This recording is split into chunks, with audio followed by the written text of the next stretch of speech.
মেরাজ উপলক্ষে আপনারা এখানে হাজির হয়েছেন কোথায়? ইন্নাল্লাহা ওয়া মালাইকাতাহু ইউসাল্লুনা আলান নবী ইয়া আইয়ুহাল্লাযীনা আমানু সাল্লু আলাইহি ওয়া সাল্লিমু তাসলিমা। আপনারা অনেকে পড়তে পারেন, অনেকে পারেন। এর সাথে আপনারা দরুদ পড়লেন। আল্লাহ বলতেছেন, কে? আল্লাহ বলেন, হে আমার বিশ্বাসী বান্দাগণ, আল্লাহ নিজে নবীর প্রতি দরুদ পড়েন। আল্লাহ নিজে। আমার কথাগুলো যত মনোযোগ আছে আপনাদের, বিরক্ত তো হচ্ছেন না? খুব মনোযোগ দিয়ে আমার কথাগুলো শুনবেন, যে আমি কি বলি কথাগুলো খুব মনোযোগ দিয়ে শুনবেন, আপনাদের কাজে লাগবে ইনশাআল্লাহ। আপনাদের এই কথাগুলো নাজাতের পথ হয়ে যাবে। আমি আপনাদেরকে ওয়াদা দিয়ে যাচ্ছি, যদি মনোযোগ দিয়ে শুনেন। আর এই মাহফিল তো আপনাদের নাজাতের পথ হবে ইনশাআল্লাহ। কারণ আল্লাহ পাক তো খুব দয়ালু। কারো কোনো আমল নামায় কোনো কিছু যখন খুঁজে পাবে না, তখন এই মিরাজ শরীফকে ওসিলা করে আল্লাহ মাফ করে দিবে। সুবহানাল্লাহ। এটা আল্লাহ বলেছেন। আল্লাহ নিজে নবীর প্রতি দরুদ পড়েন, হে আমার বিশ্বাসী বান্দাগণ, তোমরাও পড়ো আমার নবীর প্রতি দরুদ। একমাত্র ওনাকেই আল্লাহ দোস্ত বলে ডেকেছেন, আর কাউকে না। আর কাউকে দোস্ত বলে ডাকেননি, একমাত্র কি নবী পাকই আল্লাহ দোস্ত বলে ডাকেছে, আর কাউকে না। আবার সব নবী বলবে ইয়া নাফসি, সব নবী বলবে ইয়া নাফসি, আমাকে বাঁচাও। এটা আমরাও বিপদে যদি কেউ পড়ি, আমার নিজের কথাই আমি ভাবি, আর কারো কথাই চিন্তা করি না। আশেপাশে ঝড় যদি উঠে এসে, তখন আমার চিন্তাই আমি করি, আর কে আসে না আসে ওই চিন্তা করি না। নাকি ঝড় বুঝেন তো? নাকি কোন ঝড়? এই যে ঝড় ওইটা তা না। ঝড় মানে আপনার যখন শেষ বিদায় হবে, ওইটাকে বলে ঝড়। ওই ঝড়ের সময় ছেলে ডাকে, মেয়ে ডাকে, নাতি ডাকে, মানে ছেলের বউ ডাকে,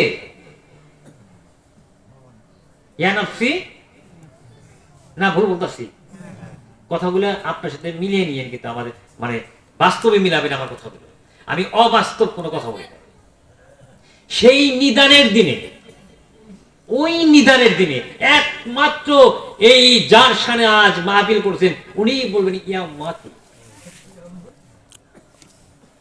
উনি বলবেন। কারণ আল্লাহ পাক প্রত্যেক নবীকে পরীক্ষাও করেছেন, দিয়ে না দিয়ে না দিয়ে, যে তোমাকে 1 কোটি দিলাম, তোমাকে 3 কোটি দিলাম, তোমাকে 5 কোটি দিলাম, তোমাকে 10 কোটি দিলাম, তোমাকে 100 কোটি দিলাম, তোমাকে 1000 কোটি দিলাম, আমি এটা কবুল করে নিয়ে নেব। দোয়া দান করেছিলেন। কি প্রত্যেক নবীকে আল্লাহ পাক দোয়া দান করলেন। সব নবী নিয়ে নিল দোয়াটা, সব নবী দোয়া নিয়ে নিল। কিন্তু আজকে যার শানে মিরাজ মাহফিলের আয়োজন করেছেন, উনি দোয়া করলেন না, রেখে দিলেন। কিসের জন্য রেখে দিলেন? কার জন্য রেখে দিলেন? আপনার আমার জন্য। সব করে ফেললো, পেয়ে সব করে ফেললো, উনি করলেন না। বলে যে সবাই দোয়া করে ফেললো, আপনি করলেন না কেন? বলে আমার উম্মতের যেদিন তুফান উঠবে, ঝড়, যেদিন ছেলে মেয়ে স্ত্রী পুত্র পরিজন কেউ তার কোনো কাজে লাগবে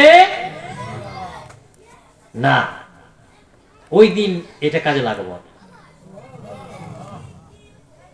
এর জন্যই আমি রেখে দিলাম, ওই দিন কাজে লাগাবো।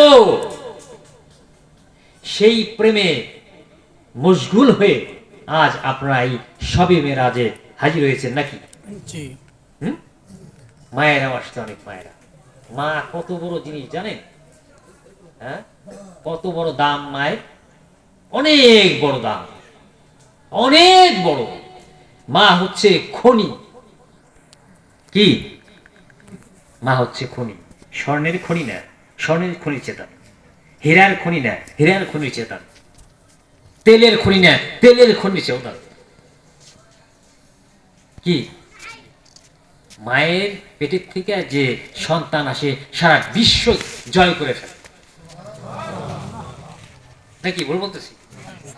এমন খনি মা। মাকে ভালোবাসবেন না? না ভালোবাসবেন না? যখন ছেলে কামাই করে এনে মার হাতে 500 টাকা দেয়, কত আনন্দ পায় মা, পায় না? ছেলে যখন কামাই করে এনে বাবার হাতে টাকা দেয়, বাবা আনন্দ পায় না? তখন কাঁদে, বসতে দেয় না, কাঁদে, বসতে দেয় না। যখন ছেলে কামাই করে এনে দেয়, তখন মনে মনে বলে, আহা, আমার বাপ একটা লুঙ্গি কিনতে পারে নাই, আমার মা রে একটা ভালো, আমার দাদিরে ভালো একটা কাপড় কিনে দিতে পারে নাই আমার বাবা, আমার দাদিকে ভালো একটা কাপড় কিনে দিতে পারে নাই আমার দাদা। নাতি বাবাই তখন হাতে টাকা নিয়ে, যে আমার ছেলে টাকা এনে দিচ্ছে। কিন্তু আমি দেখেছি আমার মা একটা ভালো কাপড় পরতে পারে। আমরা কয়েকটা ভাই ছিলাম, মা না খেয়ে থাকছে, কখনো বুঝতে দেয়নি আমাদেরকে। বুঝতে পারছেন? তখন যে কত আনন্দ পায় বাবা, যে আমার ছেলে আজ আমাকে ভালো একটা লুঙ্গি কিনে দিল, ভালো একটা কাপড় কিনে দিল, কিন্তু আমি আমার বাবাকে কিনে দিতে পারিনি। আর বাবাকে আমি কোনোদিনও পাবো না। আসছেন না অনেক এরকম? হুম? আর কি পাবেন?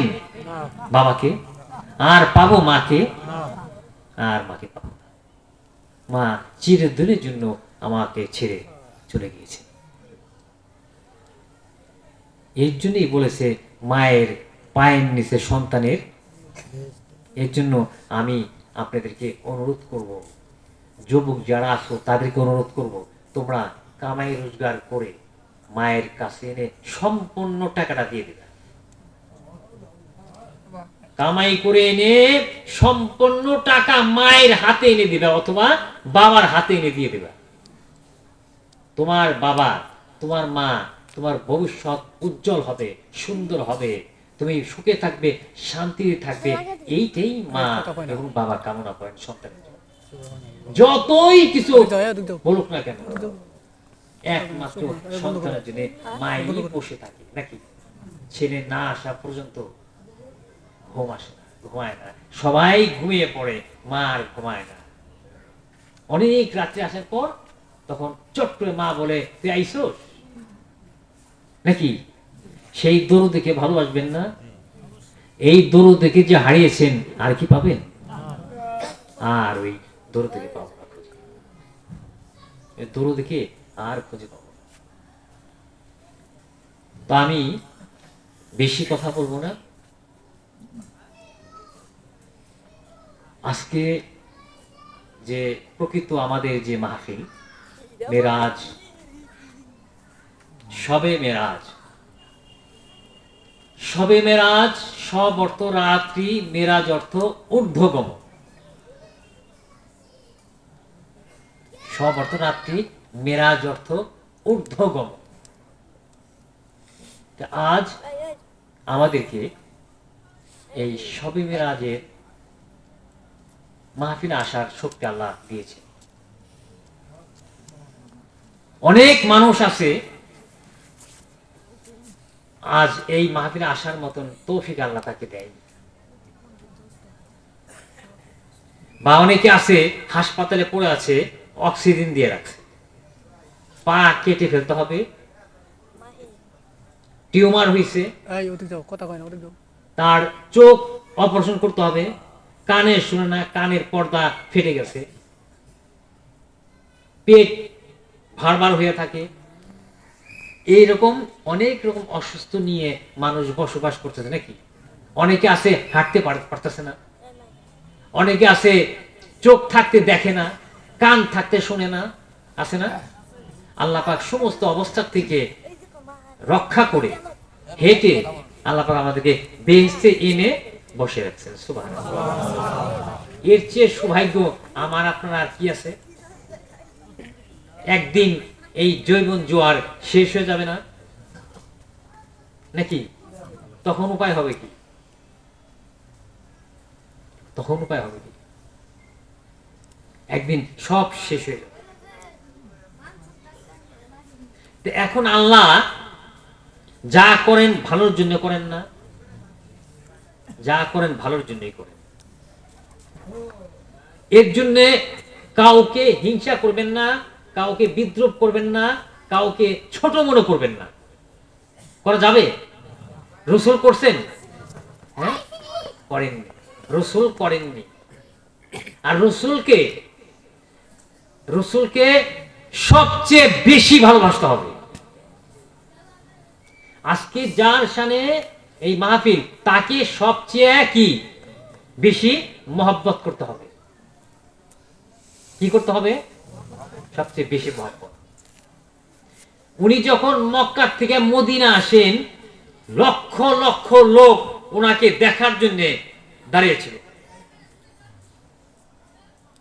দুই পাশ দিয়ে।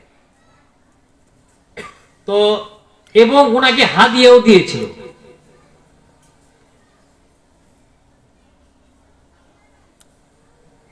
আনাস রাদিয়াল্লাহু তাআলা আনহুর মা এবং বাবাও দাঁড়িয়ে আছে। মানে আনাস রাদিয়াল্লাহু তাআলা আনহু হলো ছোট, দাঁড়িয়ে আছে, কিছুই নাই তার কাছে, তাকে হাদিয়া কি দিবে? তখন অনেক কষ্ট করে তার কাছে গিয়ে তখন বললেন যে আমার আপনাকে হাদিয়া দেওয়ার কিছুই নেই, আপনাকে আমার এই আনাসকে চিরদিনের জন্য আপনার গোলাম হিসেবে দিয়ে গেলাম, চিরদিনের জন্য আপনার গোলামি করার জন্য দিয়ে দিলাম। ওই আতর জুব্বা এনে এনে দিতেন। একদিন জুব্বা আনতে দেরি হয়ে গেছে। আনাস তো ছোট, ওই মা ছেলেরা খেলতেছে, বাচ্চা খেলা দেখে দাঁড়িয়ে আছে, আনাস তো আর আসে না, অনেক সময় হয়ে গেছে। কিন্তু রসুল রাগ করতেছেন না, অনেকক্ষণ আসে না। তারপর রসুল নিজেই গেছে, যে দেখেন যে আনাস খেলা দেখতেছে। তো শুধু আনাসের দিকে তাকিয়ে একটু মুস্কি হেসে দিল। আনাসের হয়ে গেছে কাজ। হায় হায়, রসুল তো আমাকে জুব্বা আনতে বলছেন, আমি তো ভুলেই গিয়েছি। খালি একটু মুস্কি হাসি দিল। এমন আদর্শ ছিল রসুলের, এমন আদর্শ ছিল রসুলের। বুঝতে পারছেন? তো যা হোক, কথা হলো যে এর জন্যই বলছে, আপনারা কিছু মনে করেন না, আমি আমার মাঝে মধ্যে একটা গান গাই। তো গান আসলে বুঝতে হবে মদিনা এবং মক্কা। খেয়াল করেন কথা, মক্কা তোয়াব করলে ৬০